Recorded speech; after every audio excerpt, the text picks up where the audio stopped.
Mulai dari yang di pinggir jalan sampai kelas restoran, bakso siap memanjakan perut masyarakat Indonesia. Tapi, gimana dengan kandungan zat-zat yang berbahaya seperti boraks dan formalin ya?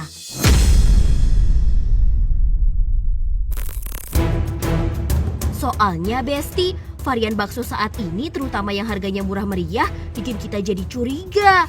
Makanya, tim OMG mau cek fakta bakso kira-kira aman dari boraks dan formalin nggak ya? Let's check it out, Besti!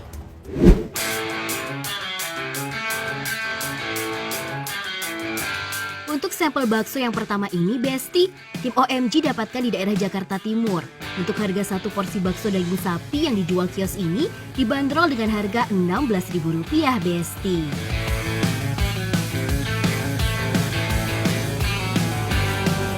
Besti, kita udah dapat nih Besti nih bakso ya, kita mau cek nanti ya. Kita mau cari lagi, yuk ikutin lagi yuk.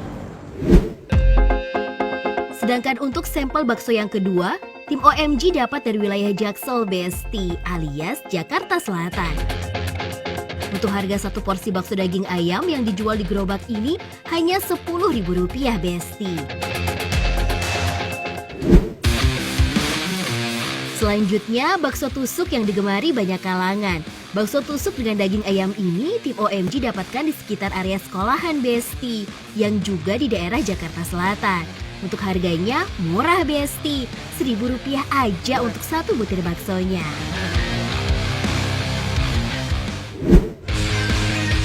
Dan untuk sampel bakso yang terakhir, tim OMG beli di wilayah Jakarta Selatan juga. Untuk seporsi bakso sapi dengan banyak pelengkapnya ini, harga per porsinya Rp15.000, Besti. Besti, kita udah beli beberapa baksonya dan kita mau bawa ke lab. Dan saatnya apa teman-teman? Cek fakta! Nah, untuk melihat kandungan yang ada di dalam bakso yang dibeli tim OMG tadi, kita bawa ke laboratorium yuk. Kita bakal minta pengujian boraks dan formalin pada baksonya.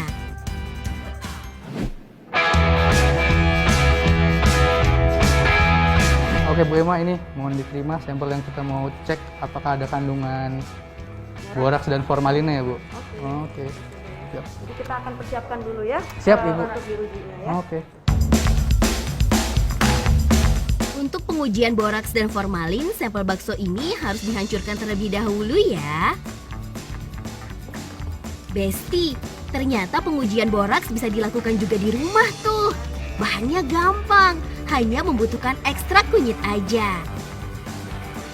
Satu kali urutan sederhana ini. Jadi Oh, siapapun gitu. bisa, jadi diambil kunyit, dihaluskan, diambil saripatinya, kemudian bisa untuk diteteskan ke sampel boraks, ke sampel boraks yang akan kita uji. Oke. Nanti hasilnya akan terlihat perbedaan warna antara yang positif dan negatif. Oke.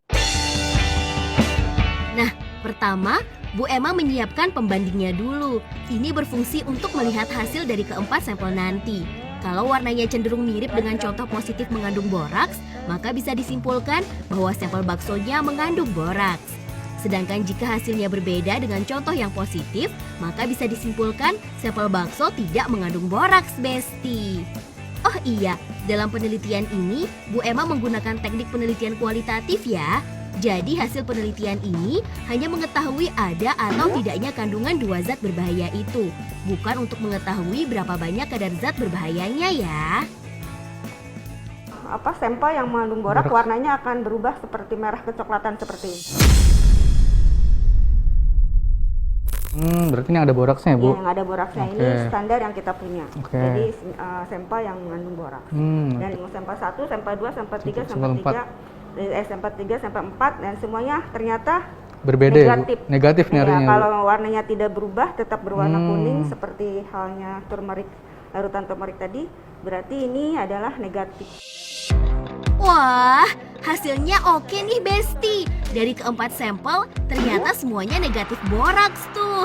Terlihat dari warnanya yang cerah. Nah, sekarang saatnya kita menguji kandungan formalin pada keempat sampel ini, Besti. Sama halnya dengan pengujian boraks, dalam pengujian formalin Bu Emma juga menyiapkan pembandingnya dulu nih. Nah, Setelah pembanding positif dan negatif formalin dimasukkan ke tabung reaksi, selanjutnya sari dari 4 sampel bakso tadi. Lalu larutan kimia yang warnanya ungu ini, Besti.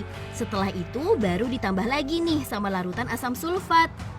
Setelah diteteskan cairan asam sulfat baru bisa kelihatan tuh, Besti, mana yang mengandung formalin dan mana yang tidak. Cairan asam sulfat 10%. Oke. Nah, jika warnanya tidak memudar, nah masih tetap berwarna pink atau kemerahan seperti itu, berarti dia positif mengandung formalin. Oke. Larutan yang kita uji itu. Kalau dia berubah? Berubah warna berarti dia negatif. Oke. Nah, didapatkan sampel ini nih, Besti, sampel nomor 1 dan sampel nomor 4. Ada sedikit mengandung ada formalin. sedikit kandungan formalin, nah, Besti. Nah, tuh Besti, hati-hati berarti ya. Iya.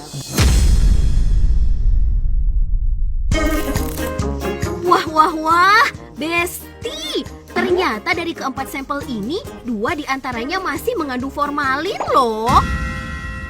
Waduh, kalau gini berarti pembuatan bakso berformalin masih ada loh di Jakarta.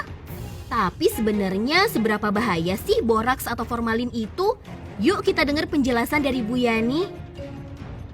Kalau jumlahnya banyak itu langsung pusing, mual, muntah-muntah. Nah, tapi kalau sedikit, kalau terus-menerus itu bisa terakumulasi menyebabkan kerusakan. Nah, kalau boraks meskipun sedikit, nah itu juga akan menyebabkan kerusakan, bahkan sampai kerusakan otak, resiko kanker dan lain-lain. Ya.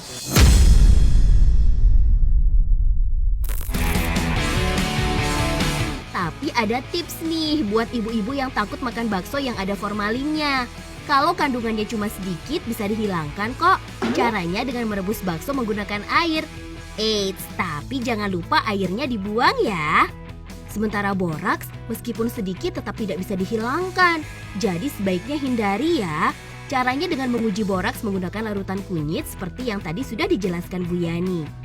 So Besti, mulai sekarang lebih berhati-hati ya kalau mau jajan bakso ataupun jajanan lainnya. Sudah tahu cara mengujinya kan?